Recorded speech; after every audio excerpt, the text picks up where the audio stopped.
What's up, space pirates? This is your Admiral, the chronically charismatic Dr. Disaster, and with as entrenched as the people working in the gaming industry are with their progressive views, just about the only way to get them to change their behaviors is by threatening their businesses with extinction as gamers turn away from their games.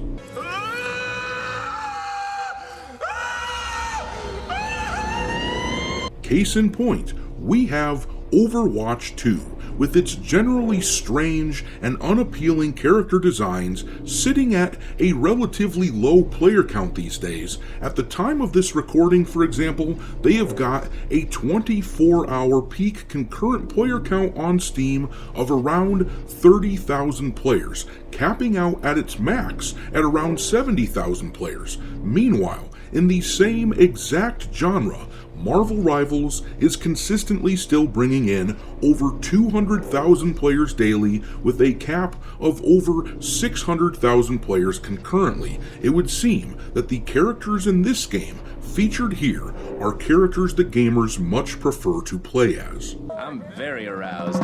All jokes aside, the aesthetics in Marvel Rivals are clearly much more appealing to gamers, and now that Overwatch 2 is getting buried by its competitor, it would seem that they at Activision Blizzard have perked up and taken notice of what seems to be working. They've decided to add some characters to Overwatch who don't want to make you gouge your eyes out. Brilliant! Now, this shouldn't be a revelation, this shouldn't even be news, but for some reason, it is these days, when a Western game studio creates a character that isn't an androgynous lump and can easily be distinguished as either male or female. This is noteworthy. They must really be feeling the pinch if they are making a change like this. I mean, look at these character skins that are being added into the game. They look downright female.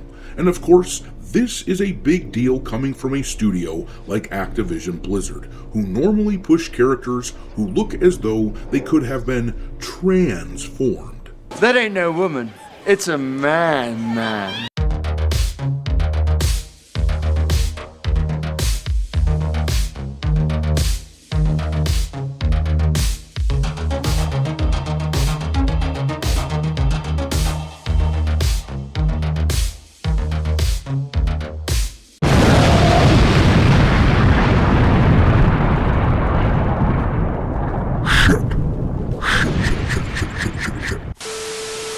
Alright, me hearties, make sure that you hit the like button on the video to fight the algorithm, share it with your friends, subscribe to the channel if you haven't already, and don't forget to follow me over on X, where my handle is Dr. Disaster 1.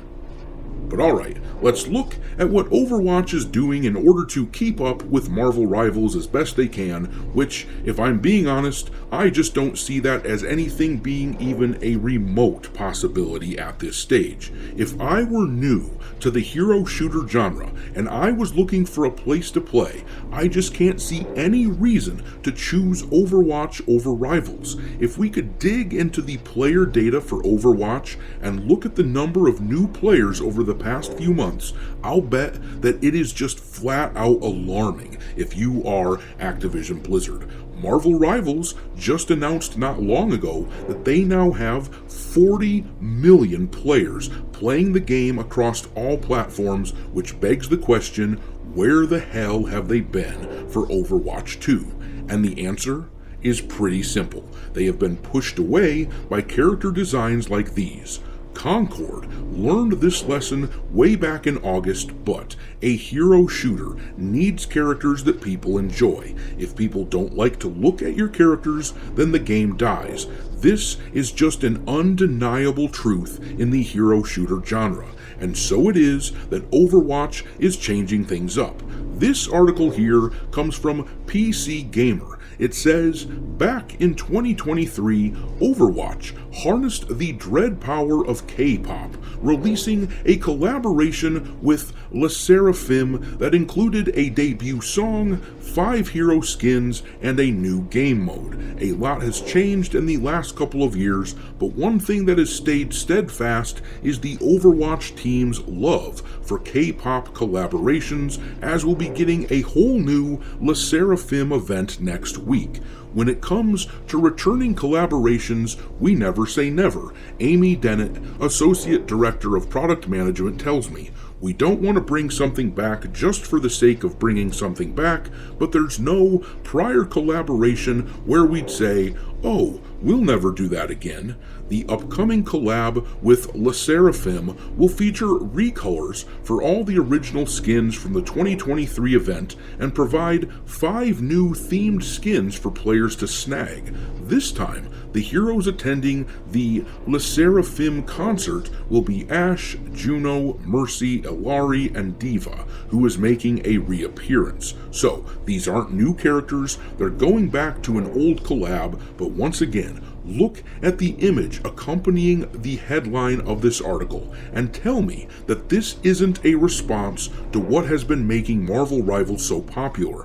Back when Rivals first came out, game journalists wouldn't talk about the game at all, despite the fact that it features a very popular IP owned by Disney. The media put up a wall of silence all around it because they clearly hated the character designs. There wasn't any major race swaps or gender swaps or anything like that. The Chinese developers who made the game simply put out a lineup of Marvel characters who looked true to their original forms in the Marvel comics. Hell, to this day, if you look over on Metacritic, there are still only 23 reviews for Marvel Rivals, even though the game has been out for months. A lot of these big media outlets refuse to cover it, and just for comparison's sake, there are 53 reviews for Overwatch 2, which is a fairly typical number. And take note of the fact that Overwatch 2 got a higher score than Rivals on Metacritic,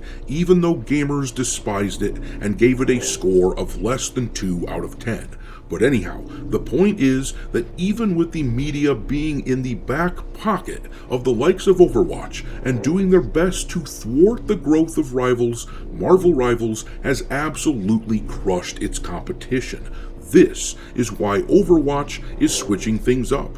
Blizzard has access to their player data, and they must see how they have fallen off a cliff with their ability to attract new players. While all of the 40 million who have played Rivals, they are all new players, since of course the game is only about 3 months old. So clearly, Blizzard has come to the realization that anime waifus are an effective way to draw players in. We knew that this sort of thing was going to happen though eventually, didn't we? The Chinese developers, the likes of which made Marvel Rivals, they are more than happy to fill the void that Western devs are leaving open. They, the Chinese, are sucking all the oxygen out of the room and putting their Western counterparts in the position of either following suit or flat out going away. But in any event, I'm going to leave it there. What do you think about this Overwatch move? It's too little too late in my mind, but what does it say about the state of the industry and how things may be changing? Drop your thoughts into the comment section below, and we will talk there. Thanks for watching me, Hearties. If you haven't already, your Admiral is inviting you to subscribe to the channel and become a part of the crew. Life as a space pirate may not be glamorous, but there's always plenty of booty.